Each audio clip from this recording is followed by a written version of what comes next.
기도하겠습니다. 하나님, 우리 감사합니다. 이 한 주간도 우리 사랑하는 성도들을 지키시고 은혜를 베푸시다가 이렇게 함께 예배할 수 있는 은혜를 주시니 너무나 감사합니다. 이 한 주간도 사회적으로, 국가적으로, 전 세계적으로 수많은 위험과 어려움이 있음에도 불구하고 우리 사랑하는 성도들의 생명을 지키시고 건강을 지키시고 또 가족과 함께 모여 이렇게 예배할 수 있는 은혜 주신 것 감사합니다. 이 예배를 받으시고 마음껏 은혜를 베풀어 주시옵소서.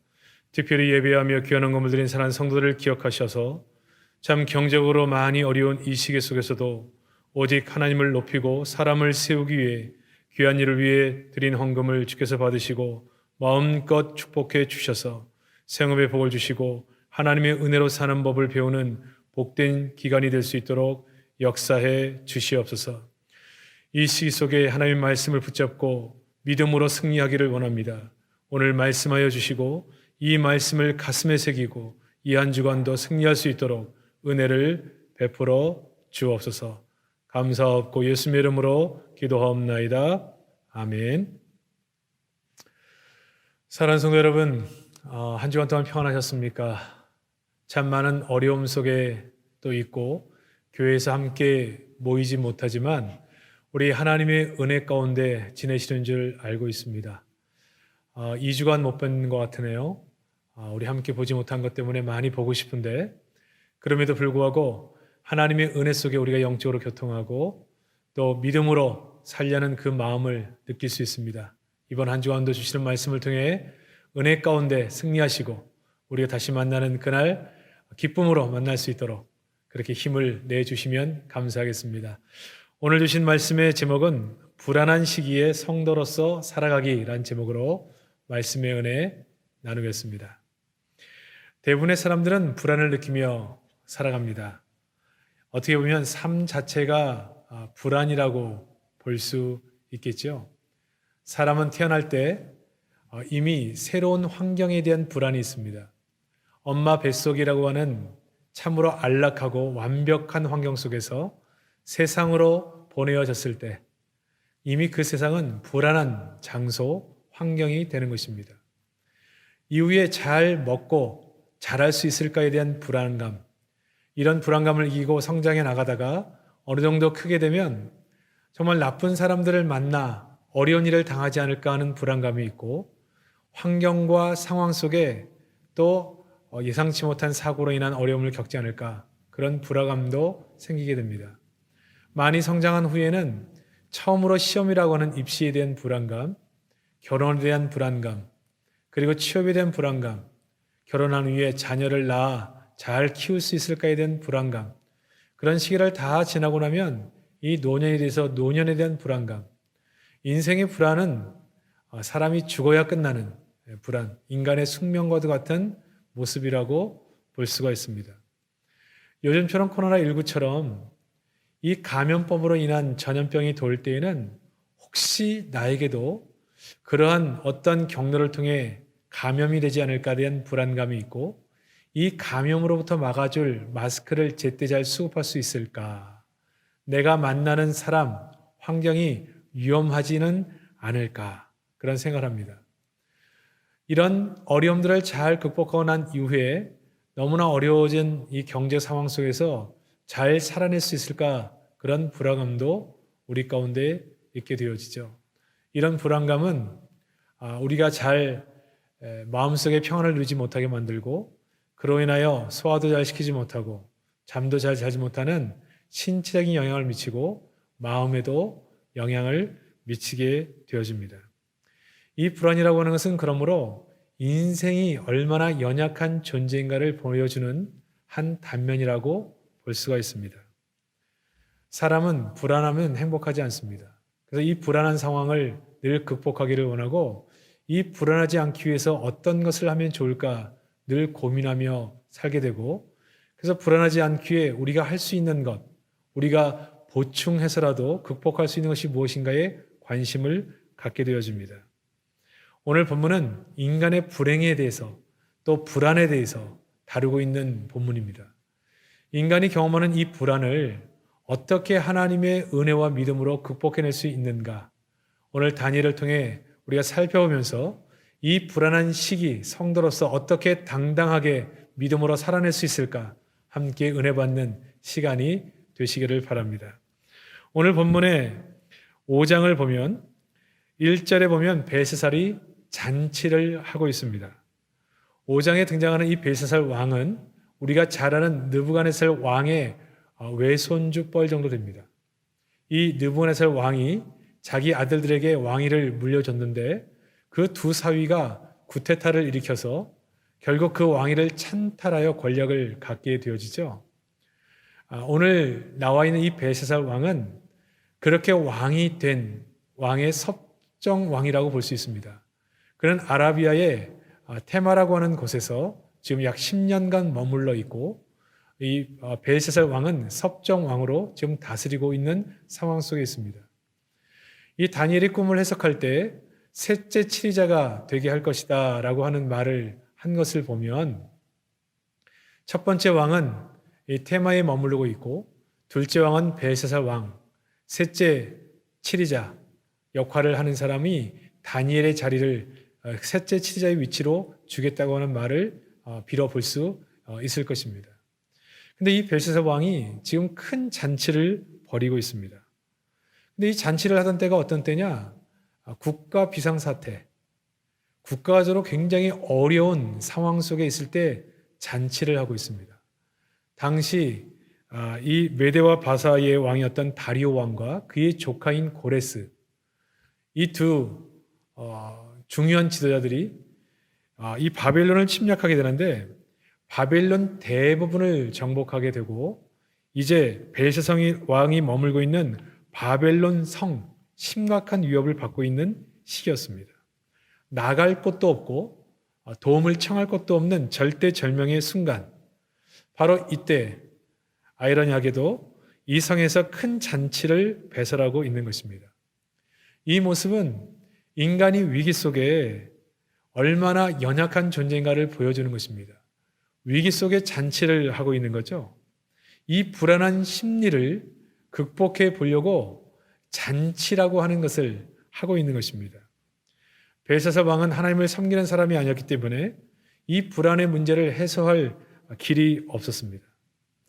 요즘도 대부분의 많은 모임들, 그런 모임들을 폐쇄하고 모임 자제를 하고 있으나 한 뉴스에 의하면 강남의 모 클럽은 이 기회를 타서 수많은 사람이 모여서 떼돈을 벌고 있다 하는 뉴스를 본 적이 있습니다. 이것이 사람의 심리입니다. 상식으로 생각하면 사람이 모이지 않을 것 같지만 불안한 심리를 타개하기 위해 사람들은 또 다른 탈출구를 찾고 있는 것이죠. 사람의 마음에 불안이 없는 상태를 평안이라고 말합니다. 마음에 이 평안이 머물러 있어야 인간은 행복한데 이 평안한 있어야 할 그곳에 평안이 없게 되면 많은 사람들은 그 평안이 있어야 할 곳에 대체할 것을 찾게 되어지는 것입니다. 벨사살 왕은 너무나 불안한 자신의 마음을 달래기 위해 그 대체하는 장소, 평안이 있어야 될 그 장소에 잔치라고 하는 것을 선택하여 집어넣고 있죠. 그러므로 이 잔치는 성대하게 치러야 되고 많은 사람이 모여야 되고 또 화려해야 됩니다. 왜냐하면 이 잔치를 하는 동안만이라도 이 불안의 문제를 잊기 위해서 그렇습니다. 그래서 귀인 1,000명을 초청한 것이고 그리고 외치는 것입니다. 우리는 불안하지 않다. 우리는 두렵지 않다. 이 많은 사람을 봐라. 이 화려한 잔치를 봐라 하면서 스스로 위로를 얻으려고 하는 것입니다. 또 한 가지 그가 했던 행동 중에 하나는 예루살렘 성전에서 빼앗아온 성전 기명들을 꺼내다가 곳에 술을 따르고 마시는 행동을 한 것입니다. 당시의 배경에 의하면 한 나라와 한 나라의 전쟁은 이 나라를 다스리는 신과 신의 전쟁으로 이해했고 전쟁이 이긴 승전국은 그래서 그 신전 안에 있는 기명들을 가지고 가는 문화가 있습니다. 그러므로 그 예루살렘 성전에서 빼앗아온 기명을 꺼내 잔치에 쓰고 있다는 얘기는 자신들의 승리한 것을 회상하며 위로를 받고 싶은 마음이 있었던 것입니다. 인간의 불안한 마음이 들 때 늘 그 불안한 마음을 달래기 위해 위로하기 위해 대체물을 찾게 되는데 이 벨사살 왕은 그 불안을 달래기 위해서 여러 가지 방법으로 대체물을 찾아낸 것입니다. 근데 문제는 이렇게 불안을 이기려고 이런저런 방법으로 애를 쓰나 그 마음속의 불안은 이길 수가 없는 것입니다. 더 불안해지고 더 두려워지는 거죠. 제가 사역을 하면서 경험한 것 중에 하나는 뭐냐면 내면이 꽉 채워지지 않은 사람들은 지나치게 겉모습에 신경을 쓴다. 그러한 것을 발견을 많이 합니다. 내 배우자에 대해서 신경을 씁니다. 과도한 신경을 씁니다. 그리고 자랑스럽지 못한 모습 때문에 부끄러워합니다. 가끔은 내 자식이 어떤 학교를 다니는지 어떤 직장을 다니는지 과도하게 신경을 씁니다. 이런 끝없는 방황은 나를 더 크게 불안하게 하고 두렵게 하는 것입니다. 오늘 벨사살 왕은 그 내면의 진정 평안의 근거를 알지 못하기 때문에 늘 불안한 마음을 위해서 이런 겉모습, 화려한 잔치에 더 마음을 쓰는 것입니다. 결국 본문 5절에 보면 그때의 사람의 손가락들이 나타나서 벽에 글을 씁니다. 불안을 달래기 위해 잔치를 하던 사람들이 혼비백산하는 것이죠. 왕은 이 글을 읽고 너무나 불안에 견딜 수가 없는 것입니다. 그래서 셋째 치자의 자리를 걸고 이 내용을 해석해 달라고 요청하고 있습니다. 그의 불안이 9절에 잘 나타나죠. 벨사살 왕이 크게 번민하여 그 얼굴빛이 변하였고 귀인들도 다 놀라니라. 얼마나 두려웠겠습니까? 이 왕은 세상에서 모든 것을 가진 자였고 모든 권세와 권력을 가지고 있는 사람이었고 남부러울 곳이 없는 사람이었습니다. 그러나 인간이 해결할 수 없는 불안의 문제, 이 두려움의 문제를 어떻게 할 방법이 없었던 것입니다. 적들의 위협, 생명의 위협, 불안하고 두려운 것입니다. 이 불안과 두려움이 크면 클수록 이 벨사살 왕은 더 외적인 것에 집착을 하는 것이죠. 그러나 끝없는 이러한 목마름으로 달려가다가 결국 그는 멸망하게 되어집니다. 결국 잔치 그날 밤 벨사살 왕은 죽게 되는 것이죠. 이렇게 불안해하는 사람들 속에 당당한 한 사람을 만나게 되어집니다. 그는 오늘 본문에 등장하는 다니엘이죠. 다니엘은 지금 노인입니다. 현역에서 은퇴한 사람입니다. 그러나 그는 여전히 평안했고 여전히 필요한 사람입니다. 성도는 어떤 사람이 되어드느냐? 그 나이와 연령과 상황에 상관없이 늘 평안을 유지할 수 있는 사람이고 늘 어디서나 필요한 존재가 되는 것입니다. 왜 다니엘은 이러한 인생을 살았고 그 불안한 두려움 속에서도 당당한 인생을 살 수 있었는가? 우리가 오늘 본문을 통해 몇 가지를 살펴보고 이 불안한 시기 우리도 믿음으로 당당하게 살아갈 수 있는 길을 찾는 복된 시간이 되시기를 주의 이름으로 축복합니다. 첫 번째는 당당한 삶의 첫 번째 원리는 내면을 채우는 것입니다. 벨사살 왕이 다니엘에게 이 세색을 내게 주면 내게 셋째 치리자의 자리를 주겠다고 말했습니다. 그리고 자주옷과 금사슬을 걸어주겠다고 약속합니다. 다른 말로 표현하면 최고의 대우를 해 주겠다는 것입니다. 근데 이때 다니엘의 대답을 한번 잘 보세요. 17절입니다. 다니엘이 왕에게 대답하여 이르되 왕의 예물은 왕이 스스로 가리시며 왕의 상급은 다른 사람에게 주옵소서. 그럴지라도 내가 왕을 위하여 이 글을 읽으며 그 해석을 아뢰리이다. 다른 말로 표현하면 당신이 내게 준다고 하는 것에 난 관심이 없습니다. 세상 사람들은 지금 왕이 제시한 것을 갖지 못해 안달을 하는데 다니엘은 세상 앞에서 당당한 것입니다. 노인이 된 다니엘, 영화를 얻을 수 있는 기회. 그러나 다니엘에게 이것은 문제가 되지 않습니다. 세상의 목표를 둔 사람, 목표가 세상에 있는 것에 둔 사람, 당당할 수가 없습니다. 그러나 뜻을 하늘에 둔 자들은 이 세상에서 당당할 수 있는 거죠. 사자굴의 위협 앞에서도 당당하고 황금의 대가 앞에서도 흔들리지 않는 것입니다. 다니엘은 이미 세상이 줄 수 있는 어떤 대가보다도 하나님이 내게 줄 수 있는 것이 얼마나 큰지를 경험한 사람입니다. 하나님을 경험한 자만이 이런 고백을 할 수가 있는 거죠.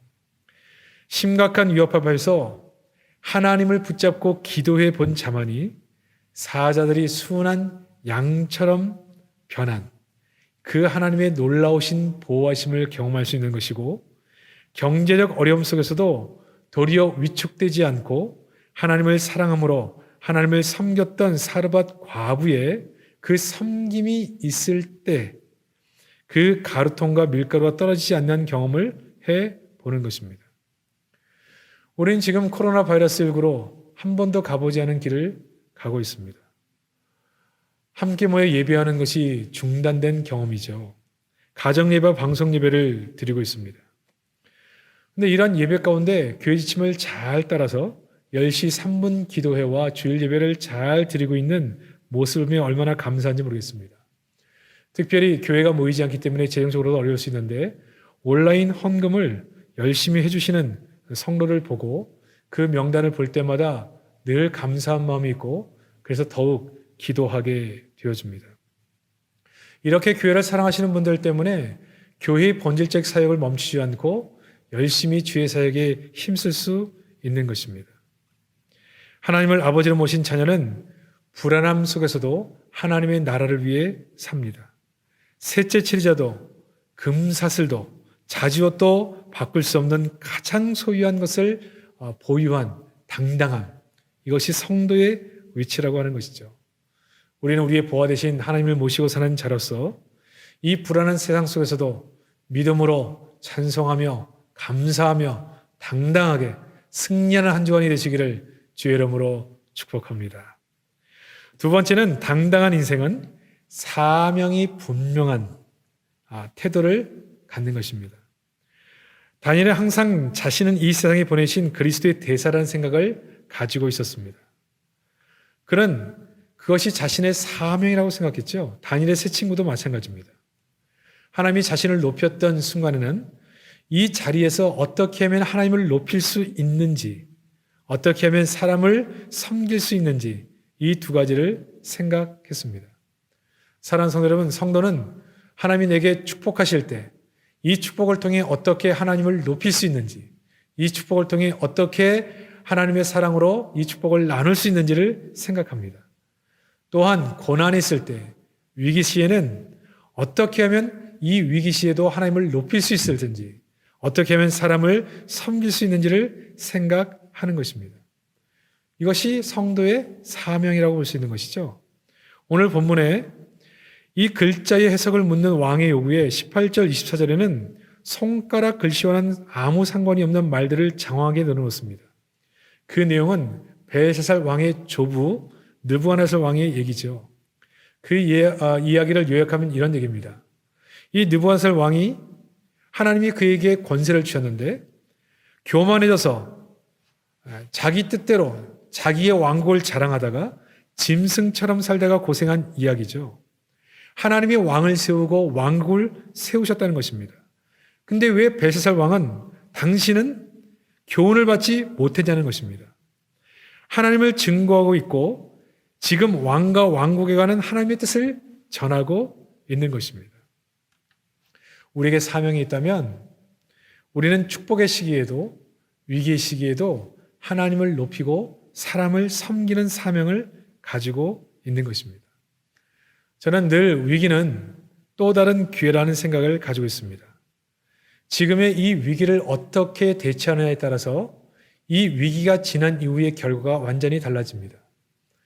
이번 주에 많은 목회자들과 여러 가지 많은 부산의 교회를 위한 논의하는 중에 중국에서 목회하시던 한 분의 이야기를 들은 적이 있습니다.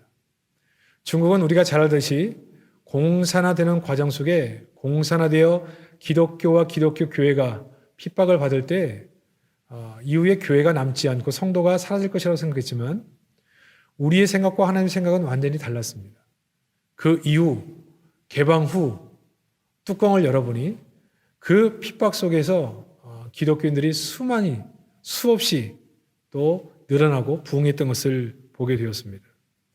중국에 수많은 재난이 있었지만 그 재난 가운데 많은 교회들이 이 재난 속에 하나님을 높이고 그 재난 속에 고통당하는 수많은 사람들을 위해서 교회가 그들을 섬기는 일들을 감당하며 그 재난을 잘 극복했는데, 놀라운 사실은 수많은 사람들이 이 재난을 통해 교회가 무너지고 성도들이 흩어질 것으로 예상했으나 이 위기 시에 세상을 섬기는 과정을 통해 그 이후에 교회는 더욱더 부흥하고 더 견고해졌다는 이야기를 들은 적이 있습니다.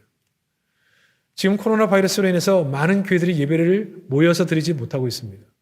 그로 인하여 재정적 어려움도 겪고 있습니다. 그러나 이것이 교회를 약화시키거나 우리에게 어려움을 통해 교인들이 흩어지거나 교회가 힘을 잃어가는 이유가 되지 않을 수 있습니다. 우리는 이때 이 위기를 기회로 삼아야 됩니다. 저는 이번 기회를 통해 하나님이 행하시는 몇 가지 일들을 생각해 봅니다. 하나님은 이 위기 시에 이단들의 실체를 드러내셨습니다.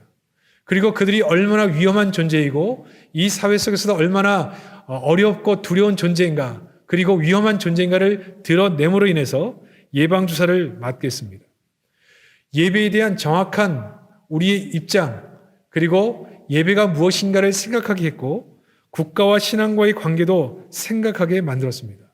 앞으로 다가올 세상에 대한 준비를 할 수 있는 기회도 제공했습니다.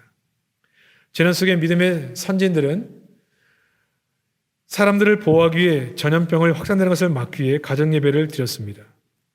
신학적으로도 문제가 있다고 볼 수는 없죠.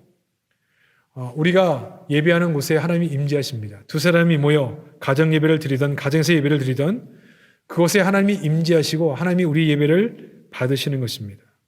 교회가 예배당 건물이 아니라 사람이다 하는 사실은 우리가 너무나 잘 알고 있죠.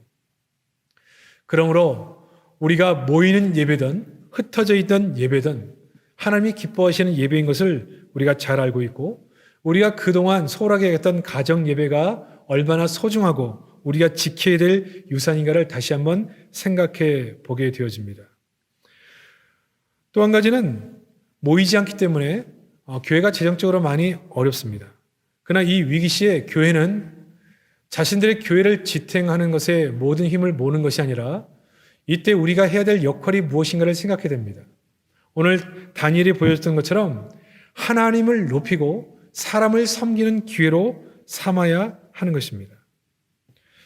이번 주간에도 지금 어려움을 겪고 있는 교회들과 이 지역 사회를 어떻게 하면 섬길 수 있는지에 대해서 뜻 있는 목회자들이 모여 계속 논의 중에 있습니다.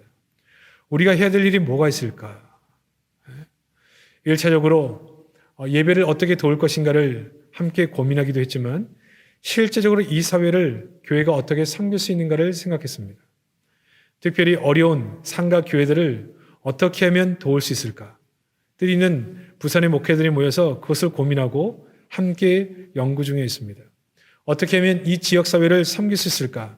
구체적인 방안들을 만들어서 그들을 돌아볼 수 있는 계획들을 수립해 가고 있습니다.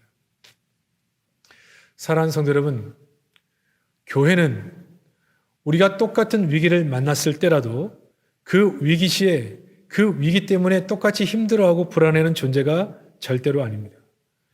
우리 교회와 성도는 이 위기 시에도 우리의 본질을 명확하게 생각하고 그 사명을 향해 달려가는 그러한 공동체여야 한다는 것입니다. 저는 하나님께서 이런 위기 시에 우리에게 주시는 은혜를 따라서 우리 성도들이 하나님을 높이고 사람을 섬기는 수많은 일에 마음을 두고 걸어가는 과정 속에 교회의 위기라고 말했던 이 시기가 더욱 하나님이 주시는 은혜의 시기가 돼서 우리 성도들의 믿음이 더욱 견고해지고 교회가 부흥하고 또 온 사회를 중에 영향력들이 더욱더 분명해지는 그러한 하나님의 은혜를 주실 것이라고 확신합니다. 그러므로 사랑하는 성도 여러분, 이 시기에 우리가 해야 될 본질에 우리의 마음을 두고 우리 교회가 진행하는 모든 일에 마음을 함께 모아서 더욱더 힘을 모아 이 사회의 빛과 소망이 되는 그러한 우리 성도와 교회 되시기를 주의 이름으로 축복합니다. 세 번째, 당당한 인생은 늘 하나님 앞에 설 때를 생각하셔야 됩니다. 25절에 오늘 본문 말씀인데 메네메네 되길 우바르신이라는 말이 나옵니다. 왕을 저울에 달아보니 부족하다는 말 뜻입니다. 왕을 도저히 둘 수가 없다는 것입니다. 모든 권세는 하나님께로 오는데 하나님이 세우기도 하시고 폐하기도 하시는데 하나님은 재어보니 모질란다는 것입니다. 우바르신, 나누다, 결국 메대와 바사의 연합군에게 주어진다는 뜻입니다. 결국 바벨론은 페르시아에 멸망하게 되어지죠.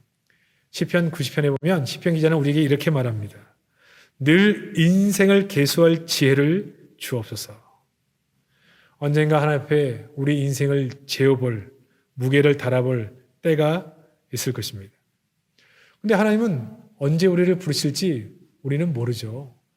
그러므로 우리 성도는 오늘이 하나님이 나를 부르시는 날이라 생각하고 오늘 하나님이 나를 재어보신다면 어떤 평가를 하실까 늘 생각하며 살아야 하는 것입니다. 역사를 공부하는 이유는 실수를 반복하지 않기 위해서 하는 것입니다. 그러나 느부갓네살 왕의 이 실수를 벨사살왕은 교훈을 받지 못했습니다. 저울에 달아보니 쓸모없는 인생이 되었고 그날 이 벨사살 왕을 하나님이 부르십니다. 반면 다니엘은 비록 나이가 많아 별 볼 일 없는 노인처럼 보였지만 하나님이 달아보니 주의 나라에 아직도 쓸모가 있는 큰 일꾼이었습니다. 왕이 4번이 바뀌었어도 여전히 다니엘은 총리로서 그 민족을 섬겼고 지금도 그 노년의 다니엘에게 손을 내미는 사람들이 있는 것입니다. 사랑하는 성도 여러분, 어려운 때를 살아가고 있습니다. 가슴이 오므러지고 어깨가 처지는 시기를 살아가고 있습니다. 아직도 여전히 미래가 불안합니다. 그러나 우리 성도는 이 시기 속에서도 당당하게 살아야 될 줄로 믿습니다. 하늘을 보며 사는 자는 당당하게 살 수 있습니다. 내면이 믿음으로 꽉 차 있는 사람들은 세상이 작아 보이고 지금 다가와 있는 두려움과 불안의 요소를 크게 보지 아니하고 하나님을 바라보고 살 수가 있습니다. 이 시기에 공간적인 예배당에서 만나지 못하지만 하나님과 깊은 만남이 있기를 바랍니다. 하나님을 묵상하기를 바랍니다. 내면을 믿음 가운데 채워가시기를 바랍니다. 하나님 앞에서 이렇게 내면이 꽉 찬 사람들은 당당하게 살아갈 수가 있는 것이죠. 사명을 다하는 날까지 하나님 우리와 함께 하실 것입니다. 이 위기 시에도 생존을 위해 사는 것이 아니라 어떻게 하면 하나님을 높이실 것인지, 어떻게 하면 사람을 섬길 것인지를 생각하고 교회가 결정하고 방향을 걸어 나가는 때 우린 재정적으로 어려운 시기를 지나고 있지만 늘 이 사명을 다하는 시기를 살아가야 할 것입니다. 마지막으로 우리의 마지막 평가 시간을 생각하며 늘 내가 어떻게 살아갈 것인지, 어떤 삶을 살아왔는지 내가 하나님의 저울에 재어질 날이 올 것이라는 생각을 가지시고 한 날 한 날을 겸손하게 사는 은혜가 있기를 바랍니다. 지금 우리 앞에 코로나 바이러스 확진자가 많이 줄어가고 있습니다. 아마 다음 주가 되면 더 나은 소식들이 들릴 것이라고 생각합니다. 그러나 전 세계적으로 유럽과 미주는 전 세계적으로 더서 퍼져가고 있습니다. 이로 인해 많은 대회, 모임들이 줄줄이 취소되고 사람들이 마음 놓고 오가지도 못하고 있습니다. 특별히 경제가 문제입니다. 선거도 코앞입니다.